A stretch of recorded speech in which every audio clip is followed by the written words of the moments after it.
खाथि खाथि पिकनिक जालायनाय ओ लोगोफोर खाथि खाथि पिकनिक जालायनाय आंहा दारमाने आङो मोनसे एलएस प्रडाक्शन फिसा प्रडाक्शन आरो एसेबां गिदिरबो जायाखै बेखौ आं सलायनाया थांनाय एप्रिलनि खै तारिखमोनथाय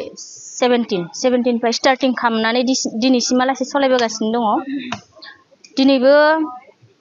बे निउ इयारखौ बरायनायनि थाखाय मोनसे ओरैनो मिउजिक भिडिअ ओरैनो फिसा पार्टिजों लोगोसे बेखौनो खालामफैदों मेथाइया जाहैबाय हेमन्त दा लिरनाय टिउनखौबो बेनो होदों सिंगार हिसाबै दङबा जा देरहासार फंबाय दङ लोगोसे आंबो रोजाबदों बिनो दा बिनिनो एसे दारमाने माबाया सोलिगासिनो आरो दिनै बे मिउजिक भिडिअखौ नुगोन साननै सानथामसोनि गेजेरावनो नुनो मोनगोन आरो लानाया ग्रासलेण्डआव लाफैदों लकेसन मोनसेयावनो कमप्लिट बेखिनियानो मेथाइया बोसोर गोदानखौ बरायनाय लोगोसे जों जेरै गोदान बोसोर फैलायबाय बा जोंनि बैसोआ मोनसे बारायलायबाय गोजाम बोसोरखौ जों आलो गोजोनैनो बिदाय होलांबाय गोदान बोसोरखौ जों बरायलायबाय बे नेक्स्ट इयाराव आरो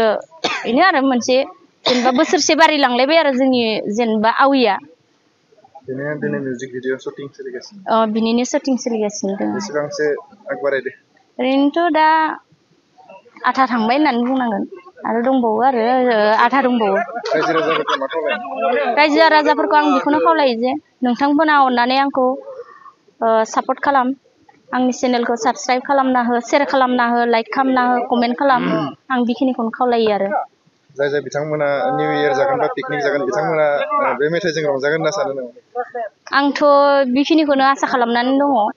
जेनेबा आंनि मेथाइखौ जाहाथे रायजो राजाफोरा अनसायगोन बा पिकनिक जानो थांनायफोराव रंजानाय बा गोदान बोसोरखौ बरायनायनि थाखाय रंजानायाव एसेबाबो थारमाने आंनि मेथाइया साक्सेस जालांगोन होननानै आं सानदों आरोना दा मा सानो आं बेखौ मिथिला